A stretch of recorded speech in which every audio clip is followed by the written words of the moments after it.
بسم اللہ الرحمن الرحیم۔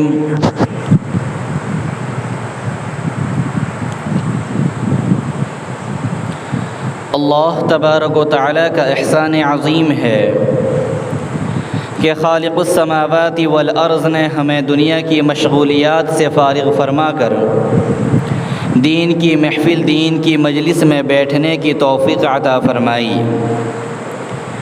دین کے جس طرح کئی سارے شعبے ہیں، ان شعبوں میں ایک شعبہ خانقاہ بھی ہے۔ اس میں انسان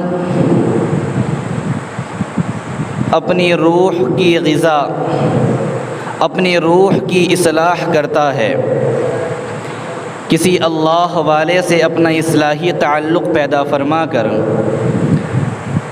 اپنے اندر کی کمی و کوتاہی کو دور کرتا ہے، اپنے اندر جو گناہ کا مادہ ہے اس کو نیکیوں میں تبدیل کرنے کی کوشش کرتا ہے۔ آج ہم اور آپ کا جمع ہونا بھی اسی غرض سے ہے۔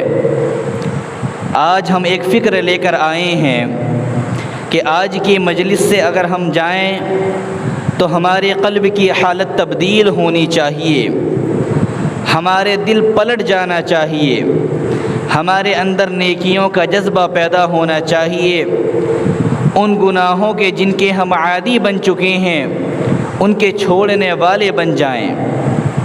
اس لیے آج ہم اس مقصد سے یہاں حاضر ہوئے ہیں کہ ہمارے درمیان حضرت العلامہ حضرت مولانا مفتی ارشد ذکی صاحب دامت برکاتہم العالیہ موجود ہیں کہ ہم حضرت سے حضرت کی ناصحانہ گفتگو سنیں، اس سے ہمارے قلب کی حالت تبدیل ہو، ہم اپنے آپ کو ایسا لے کر جائیں کہ جیسے ہمیں ایسی مشین میں ڈال دیا گیا تھا جس مشین کے اندر تبدیلی کی صفت موجود تھی۔ اس لیے آج ہم اور آپ کا یہاں آنا ہوا ہے۔ محترم سامعین، دنیاوی اعتبار سے ہو، دینی اعتبار سے ہو، کسی بھی اعتبار سے کوئی بھی مجلس ہو، دنیاوی غرض سے اگر کوئی مجلس سجائی جاتی ہے، لوگ دنیاوی چیزوں کو آگے کرتے ہیں، دنیاوی چیزوں کو آگاہ کر دیتے ہیں کہ اس چیز سے ہم اپنے پروگرام کا آغاز کریں گے۔ ہر ایک پروگرام کا ایک مقصد ہوتا ہے۔ ہمارے پروگرام کا بھی مقصد ہے کہ ہم سنت و شریعت پر زندگی گزارنے والے بن جائیں۔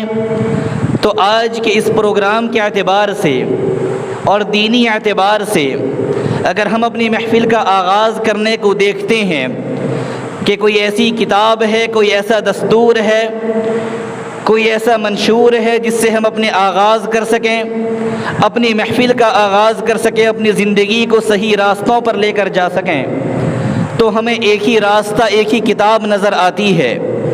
وہ کتاب وہ یوں ہی ایسی کتاب نہیں ہے، دنیا والوں کی لکھی ہوئی کتاب نہیں ہے۔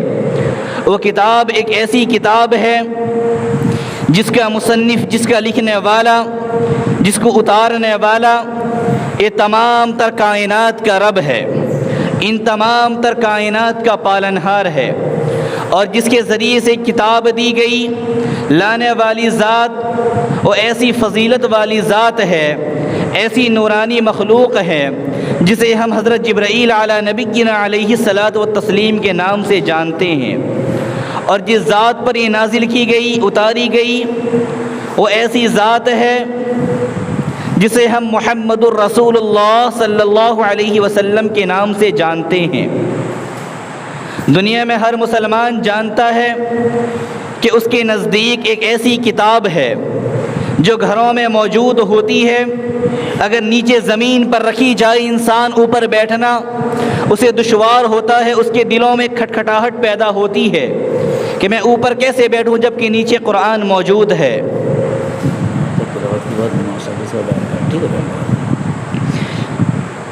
کہ ہمارے نیچے قرآن موجود ہے، قرآن زمین پر ہے اور میں اوپر بیٹھ جاؤں، کوئی بھی انسان اگر اس کے دل کے اندر ذرہ برابر بھی نیکی کا جذبہ ہو، ذرہ برابر بھی خوف خدا ہو، وہ انسان ایسا نہیں کر سکتا۔ تو یہ کتاب ایسی کتاب ہے جس کے شروع ہی میں اللہ جل شانہ نے ارشاد فرما دیا ذالک الکتاب لا ریب فیہ، اس کتاب کے اندر کوئی شک و شبہ کی گنجائش نہیں ہے، کوئی تردد نہیں ہے، کوئی شک میں پڑنے والی بات نہیں ہے۔ اور کہہ کون رہا ہے؟ اللہ کہہ رہا ہے۔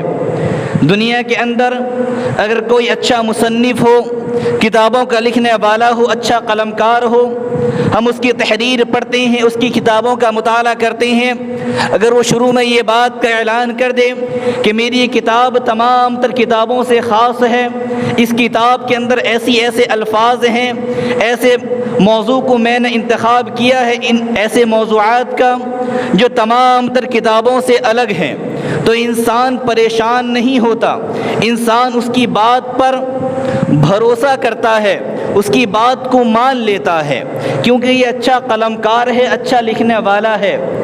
تو مسلمانوں، ہم جس کتاب سے اپنی محفل کا آغاز کرنے جا رہے ہیں وہ کتاب قرآن کریم ہے، اور اس کا لکھنے والا، اس کو اتارنے والی ذات اللہ کی ہے۔ جب اللہ نے اس چیز کا اعلان کر دیا کہ اس میں کوئی شک و شبہ کی گنجائش نہیں ہے، تو ہمارا دل اس بات سے بالکل بے فکر ہے کہ اس کے ایک ایک حرف، اس کے ایک ایک سکون اور جزم، اس کی زبر زیر پیش تک میں کوئی تبدیلی نہیں ہو سکتی، اس میں کوئی شک کی گنجائش نہیں ہے۔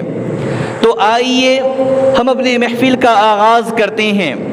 ہمارے جامعہ کے ایک ہونہار طالب علم جن سے میری مراد عزیزم مبشر سلمہ ہے کہ وہ تشریف لائیں اور تلاوت کلام اللہ سے محفل کا آغاز فرمائیں۔ اللہ وبرکاتہ۔ اعوذ باللہ من الشیطان الرجیم،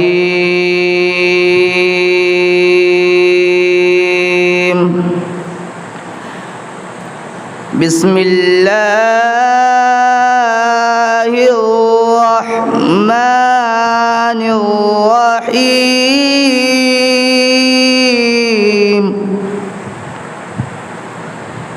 ألم تر كيف فعل ربك بأصحاب الفيل؟